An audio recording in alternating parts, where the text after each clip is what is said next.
is often mistaken as exercise that only caters to the body. But no, that's not the truth. Yoga is also for the mind.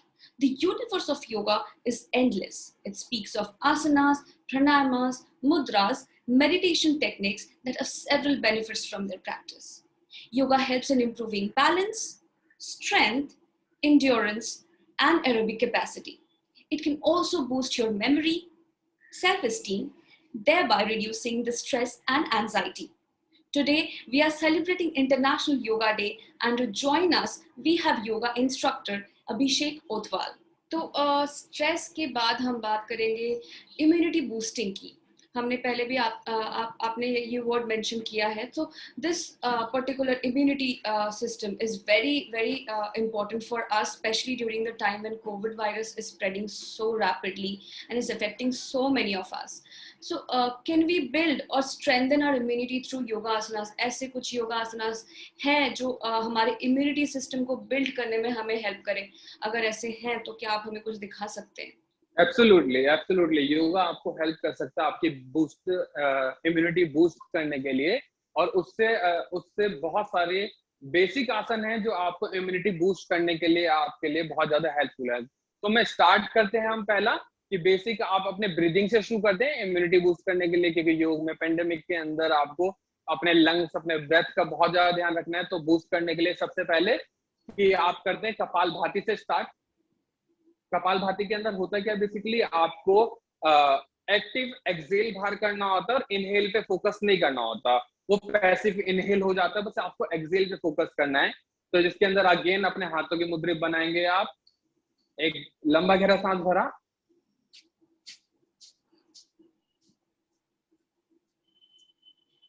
इस तरीके से कपाल भाती इसको कहते हैं. तो इसके अंदर आपको क्या करना है कि आपको 40 to 50 ब्रेथ, अगर आप बिगनर है, इनिशियल आपका टाइम है, तो 40 to 50 टाइम्स करना है. और अगर आप थोड़ा सा और कर सकते हैं तो 90 to 110 के बीच में 5 से 7 बार करिए. मगर ये आसन वही लोग करें जिनको हाइपरटेंशन नहीं है. इस बात का खास तौर पे ध्यान दिया जाए, क्योंकि हाइपरटेंशन वाले भी करेंगे तो अगर इतना तेज वो ब्लड को मूव करेंगे बॉडी में तो उनको ब्लड प्रेशर इनका इंक्रीज हो सकता है. तो कोशिश यही करनी है कि उनका ब्लड ना बढ़े. तो इस बात का खास तौर पे ध्यान रखना है क्योंकि आप वो ना करें. तो इम्यूनिटी बूस्ट करने के साथ साथ इस बात पे ध्यान रहेंगे कि कपालभाति सिर्फ वो करेंगे जिनको ऐसे प्रॉब्लम नहीं है. तो हमारा सेकंड पॉइंट ये है कि आपको जब आप कपालभाति कर रहे हैं तो आपको किसी प्रकार का बैक पेन ना हो, आपको हर्निया ना हो. क्योंकि अगर आप अपनी तेज स्टॉक्स कर दें, आपका एब्डोमिनल मूव करता है, आपकी मसल मूव कर दें, तो आपका बैक पेन इंक्रीज हो सकता है और हर्निया में भी इश्यूज बढ़ सकते हैं. इसलिए इन छोटी छोटी चीजों का ध्यान रखना बहुत जरूरी है. वरना आजकल लोग कहीं से भी यूट्यूब से देखेंगे या कहीं से देख लिया, किसी ने बस ये बता दिया कि आपको ये करना है, बट उसके पीछे कितना सारा साइंस है उसको नहीं जानते. फिर वो बाद में लोग ब्लेम करते हैं कि भैया योगा से प्रॉब्लम हो गई. योगा से प्रॉब्लम नहीं हो सकता, क्योंकि अगर आप उस साइंस को समझ ले, एक योगा साइंस है, एक योगिक साइंस है, उसे समझना बहुत ज्यादा जरूरी है. और जब एक और बहुत जरूरी बात है, जब आप कपालभाति कर रहे हैं तो आपको ये नहीं देखना कि आपका पेट अंदर जा रहा है या बाहर जा रहा है, कंधे मूव नहीं करने. वरना लोग ऐसे करते हैं. आपको शोल्डर मूव नहीं करना, ये एनाटॉमिकल चीज है. अपना पेट अपने, अगर आप एक्सेल करेंगे तो अपने आप ही अंदर चले जाएगा. वो आपको फोकस नहीं करना, सिर्फ ध्यान देना अपने ब्रेथ के ऊपर. ये सबसे ज्यादा जरूरी चीज है इसके लिए. ठीक है. और दूसरा सूर्य, इसके अंदर ही हम दूसरी एक्सरसाइज कर सकते हैं, अनुलोम विलोम कर सकते हैं हम. ठीक है, इम्यूनिटी बूस्ट करने के लिए इसके अंदर अपना राइट हैंड अपनी पहले की 2 उंगलियां दबा सकते हैं. शुरुआत काफी लोगों के लिए ये करना मुश्किल होता है इस तरीके की मुद्रा, तो उसे आप खोल सकते हैं, कोई प्रॉब्लम नहीं है. अपना राइट वाला अंगूठा अपने राइट नोस्ट्रल पे रखेंगे, लेफ्ट से इनहेल किया आपने और अपने आखिरी की 2 उंगलियों से दूसरी तरफ रखा लेफ्ट नोस्ट्रल में और एक्सहेल कर दिया आपने राइट वाली साइड से. फिर अगेन राइट से इनहेल किया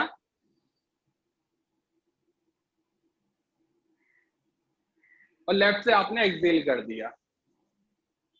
तो ये एक्सरसाइज से आप अपने ब्लड फ्लो को अपनी बॉडी के अंदर और अपने ये, जैसे कि हमारे दोनों नोस्ट्रल हैं, एक हमारा जो राइट वाला नोस्ट्रल होता है वो हमारा सूर्य का साइन होता है, हीट का साइन होता है, और लेफ्ट वाला हमारा कोल्ड का होता है. तो इस वजह से हम अपनी बॉडी का टेम्परेचर कंट्रोल कर सकेंगे, वरना आज के समय में अगर 99 से ऊपर आपका टेम्परेचर चला जाता है तो आप और आपका परिवार दोनों परेशान हो जाएगा। तो इसलिए इस एक्सरसाइज को करने से अपना टेम्परेचर भी कंट्रोल कर पाएंगे, वो भी बहुत ज्यादा जरूरी है।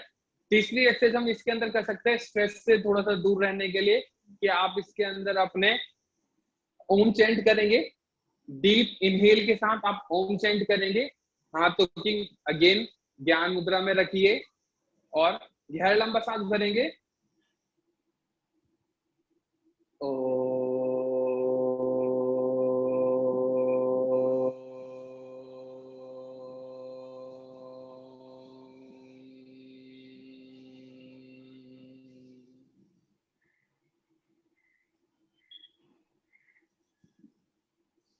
इसको 2 से 3 मिनट करिए, तो ये आपको स्ट्रेस कम करने में बहुत ज्यादा हेल्प करेगा। राइट। जब हम इन चीज़ों के बारे में बात ही करें, डिजीजेस के बारे में भी हमने बात किया कि हाइपरटेंशन के लोगों को नहीं, कुछ योगासनास है जो नहीं करना चाहिए, जैसे कपालभाति उसमें से एक है। तो बाकी आता है nowadays BP, thyroid, sugar are really common in all the age group. So how can yoga help us cure these diseases and their severe symptoms? पहली चीज तो हमारा लाइफस्टाइल जो है सबसे बड़ी चीज है, उसको सही करने की जरूरत है। कब सो रहे हैं, कब उठ रहे हैं, ये बहुत बड़ा चैलेंज बनता है। अब उसी के अंदर लोग ये भी कहते हैं कि भैया हमें तो नींद ही 1 बजे आती है। उसकी प्रॉब्लम नहीं, आप 1 बजे सो जाइए और आप 9 बजे उठिए। मगर अगर कोई 1 बजे सोएगा तो खाना भी 12 बजे खाएगा, उसका डाइजेस्टिव सिस्टम पूरा जब चेंज हो जाएगा तो बॉडी के अंदर हार्मोनल इम्बैलेंस शुरू होगा। जब हार्मोनल इम्बैलेंस शुरू होगा तो आपके थायराइड की चेंज शुरू होती है, और जैसे थायराइड आता है, स्ट्रेस आता है, फिर शुगर की चेंज शुरू होती है। इसलिए कहा जाता है समय से सोना है, समय से जगना है। अगर आप 7 बजे खाना खा लेंगे और आप 9-10 बजे तक सो जाते हैं, 9 बजे तक आप सो जाते हैं, तो इसकी वजह से क्या होगा कि आप लेट ईटिंग नहीं करेंगे, आपका डाइजेस्टिव सिस्टम सही रहेगा। पहली चीज कि हमें लाइफ स्टाइल को सही करना है, और वो अगर सही हो जाता है तो सारी चीजें अपने आप सही होने लग जाएंगी। ठीक है। अब दूसरी चीज होती है जैसे कि बीपी की टेंशन आ जाती है कि हमें बीपी का टेंशन है, तो अब उसके अंदर क्या है कि ब्रीदिंग एक्सरसाइज के अंदर मैं एक ही सजेस्ट करना चाहूंगा कि वो बेसिक अनुलोम विलोम से शुरू करें, जो मैंने पहले बताया है आपको, अनुलोम विलोम, और दूसरा भ्रामरी करें, तीसरा ओम चैंट करें, और चौथा डीप इनहेल एक्सहेल करें। बस ये 4 नॉर्मल ब्रीदिंग एक्सरसाइजेज हैं जो आप ब्रीदिंग में उसमें बीपी में करेंगे, ना कि आप भस्त्रिका नहीं कर सकते। भस्त्रिका के अंदर आप तेज इनहेल एक्सहेल करते हैं, जिसके अंदर एक्टिवली इनहेल करते हैं और एक्टिवली एक्सहेल आपको नहीं करना है। आप कहीं वीडियो में देखते हैं, किसी सेलिब्रिटी से देखते हैं, किसी इन्फ्लुएंसर से देख रहे हैं आप, मगर पूरा नहीं देख रहे। तो इस बात का पूरा देखना बहुत ज्यादा जरूरी है, ठीक है ना। तो इस बात का ध्यान रखना है कि आपको अपने बीपी के अंदर इस चीज का ध्यान रखना है। दूसरा चीज आता है थायराइड। राइट। और थायराइड आजकल सबसे ज्यादा कोविड के बाद बहुत सारे लोगों में डिटेक्ट हुआ है, बहुत सारे लोगों में डिटेक्ट होता ही जा रहा है, और डे बाय डे काफी हमारी यंग जनरेशन में भी हमें देखने को मिल रहा है। Yes. जो हमारी एज की यंग जनरेशन है उसके अंदर भी बीपी थायराइड देखने को बहुत मिल रहा है। तो थायराइड के लिए पहला तो आपको एक्सरसाइज, नॉर्मल एक्सरसाइज कुछ करनी है, जिसके लिए आप कर सकते हैं सर्वांग आसन कर सकते हैं, हलासन कर सकते हैं, और अपने मत्स्य आसन कर सकते हैं। तो उनमें से मैं कुछ शायद मैं आपको दिखा देता हूं, मैं मत्स्य आसन करके दिखा देता हूं आपको। तो उसके लिए आपको दोनों पैरों को सीधा रखना है, अपने दोनों पैरों को सीधा रखना है, और अपने हाथ को जमीन पे रखना है, और अपने चेस्ट को जितना ऊपर की तरफ पुश कर सकते हैं अपने बैक से उतना पुश करके रखिए, और अपने सर को जमीन पे लगा लीजिए। इधर 10 से 12 नॉर्मल ब्रेथ लेने की कोशिश करिए, और आराम से कोहनी पे वेट डालिए, उसके बाद वापस आना है। तो इससे आप अपने थायराइड को कम करने में इस आसन से आप मदद ले सकते हैं। मगर इस आसन को अगर आप कर रहे हैं तो सिर्फ यही नहीं है कि सिर्फ आपने उठते के साथ सिर्फ एक आसन कर लिया। पहले आपको अपने नेक मूवमेंट्स करनी है, शोल्डर मूवमेंट करनी है, हिप रोटेशन, नी रोटेशन, शोल्डर, एंकल, और एक वार्म अप करने के बाद आप फिर इस आसन में आइए। आप सीधे इस आसन में आएंगे कोई परेशानी तो नहीं है, मगर आपकी बॉडी तैयार नहीं है, उसको पहले तैयार करिए। जैसे पढ़ने के लिए एक एनवायरमेंट चाहिए होता है, एक्सरसाइज के लिए शरीर को एक एनवायरनमेंट चाहिए होता है, तो उस एनवायरनमेंट में बॉडी को लेके जाइए, फिर एक्सरसाइज करिए, तो आपको इसका बहुत ज्यादा हेल्प मिल सकती है। और उसके साथ ही जैसे कि आप हल आसन कर सकते हैं।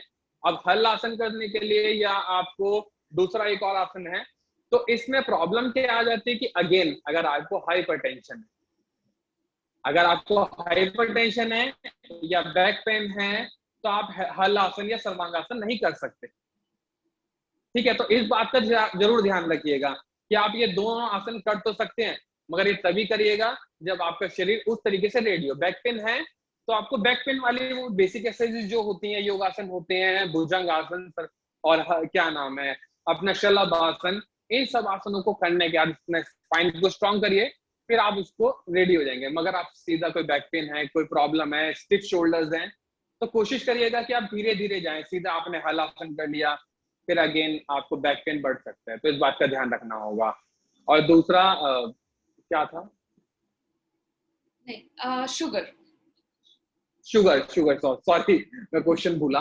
हाँ, तो शुगर के लिए अगेन आप स्ट्रेस सबसे बड़ी वजह है शुगर की प्रॉब्लम के लिए। तो बेसिकली आपका पहला चीज आपका लाइफस्टाइल, दूसरी चीज आपका खाना पीना बहुत ही अच्छा क्लीन फूड होना चाहिए, जिसे हम हिंदी में कहते हैं सात्विक आहार। सात्विक आहार का मतलब है कि भैया आपने समय से सारी चीजें खाई हैं, आपकी डाइट में न्यूट्रिशन कंप्लीट है, आप दाल ले रहे हैं, आपने दूध दही मिल्क इन सब चीजों का जो है एक सेवन जो है सही अनुपात में लेने, किसी भी चीज के एक्सेस नहीं कर रहे हैं, आपने रात को भी खाना समय से खाया जी। तो ये चीजों का एक कॉम्बिनेशन डाइट का होना बहुत जरूरी है। आप कम करने की कोशिश कर रहे हैं, एक्सरसाइज भी कर रहे हैं, मगर आपने यहाँ पर आपने वो खा लिया, क्या कहते हैं, इधर आपने फ्रेंच फ्राइज खा लिए, बर्गर खा लिए, तो वहां पर उसको कम करने में आपको मुसीबत हो सकती है। तो शुगर के लिए कोशिश करें कि आपको जो ईटिंग है कंट्रोल्ड हो। दूसरा बेसिक आसन में आते हैं, पहले वही अपना नॉर्मल ब्रीदिंग कपाल भाती से शुरू कर सकते हैं। आप इसमें कपाल भाती कर सकते हैं, अनुलोम विलोम कर सकते हैं और भस्त्रिका कर सकते हैं। ठीक है, दूसरा इसके अंदर आप अपने दोनों पैरों को एक पैर के ऊपर एक पैर रखेंगे इस तरीके से। ये आसन है जो शुगर पेशेंट के लिए बहुत ज्यादा हेल्पफुल रहेगा। राइट लेग जो आपका पैर ऊपर रहेगा, वही वाला हाथ ऊपर उठाएंगे आप और हाथ को पीछे लेकर जाएंगे और पीछे से पकड़ लेंगे। अगर आप पकड़ सकते हैं तो अच्छी बात है, और ऐसे नेक पकड़ने का ऐसे कमर नहीं झुकानी, इस तरीके से दिखाता हूं मैं। अगर आपने ऐसे स्पाइन स्ट्रेट कर रहा है, ये आपने पकड़ लिया, ऐसे नहीं करना, फायदा नहीं होगा। इस आसन में रुकना है, 10 से 15 गहरे लंबे सांस, और उसके बाद वापस आएंगे। अगेन फ्रोजन शोल्डर वालों से नहीं हो सकता, या जिनके शोल्डर थोड़े टाइट है, तो आप किसी भी प्रकार का एक कपड़ा ले लीजिए। मैं एक बता देता हूँ कि कुछ हमारे व्यूअर्स को समझ आएगा। एक कपड़ा लीजिए, हाथ पे रखिए और उसको पकड़ लेंगे। हर कोई इतना फ्लेक्सिबल नहीं हो सकता इनिशियल टाइम में, तो आप इसको पकड़ के उसको ऐसे कर सकते हैं। तो एक ये प्रॉप की हेल्प से, घर के प्रॉप की हेल्प से आप उस आसन को अचीव कर सकते हैं। वरना कोई आसन करने जा रहे हैं, आपसे नहीं होता, तो एक डिमोटिवेशन हो जाता है वो। तो हम एक्सरसाइज के लिए हमें, हाँ, तो एक बेसिक प्रॉप की हेल्प से भी हम कर सकते हैं। दूसरा हम मंडूक आसन कर सकते हैं। तो उसके लिए हमारे को क्या करना है कि हमारा हाथ अंगूठा बंद किया, अंदर किया, और उंगलियां ऐसे, हाथ का ये वाला हिस्सा जहां से मुट्ठी बंद किया, ये नेवल है, इसके पास रखा, पूरा गहरा लंबा सांस भरा, and exhale and elbow close, नजर सामने, breathe normal, and keep smiling. बहुत इंपॉर्टेंट है अपने ब्रेथ को नॉर्मल रखना है। हाँ, कि अपने आप को खुश रखना सबसे ज्यादा जरूरी है, सेल्फ लव सबसे ज्यादा जरूरी है। yes. ठीक है, इसके बाद आराम से रुकेंगे। तो इसी एक्सरसाइज को आप 4 से 5 बार करिए और होल्ड करने की कोशिश करिए 10 से 15 बार। एक बार आप बैठने आपको तकलीफ होती है, आप आसन से बाहर आ जाइए, अपने पैरों को सीधा करिए और एंकल मूवमेंट कर लीजिए। आप एक ही बारी में आसन में लंबे समय तक बैठे रहेंगे तो आपको तकलीफ होने लगेगी। तो आप कोशिश करिए, और ये सारी एक्सरसाइज मैं उन सब के लिए बता रहा हूँ जो बिगिनर्स हैं या एडवांस करते हैं, उन सबको तो कर ही सकते हैं। जो बिगनर्स है, जिन्होंने आज तक वर्कआउट नहीं किया, उनके लिए बहुत ज्यादा जरूरी होगा ये। अपने एंकल्स को आराम से मूव करिए। उसके बाद अगेन आप दूसरे मूवमेंट के लिए दोबारा मंडूकासन के लिए आप तैयार हो जाते हैं इसमें, और दोबारा से एक बार और मंडूकासन हम कर सकते हैं इसके अंदर। ठीक है। और दूसरा, आप आराम से लेट के अपने शरीर को, जैसे आपने कोई डिफिकल्ट आसन किया है तो आप शवासन में जा सकते हो। और मेरे हिसाब से शवासन को तो सभी जानते हैं। इस तरीके से लेटना है, शरीर को, कंधों को एकदम रिलैक्स छोड़कर, ब्रेथ को नॉर्मल रखना है इसमें बस। तो इस तरीके से आप अपने बॉडी को रिलैक्स करिए और प्रिपेयर करिए इन सब बेसिक आसन के साथ। Right. Thank you so much for giving us your time, for showing us the yoga asanas, for helping our viewers to deal with various problems in our life, including diseases, lethargic feelings, stress, tips for the beginners. We have got so much from you, sir.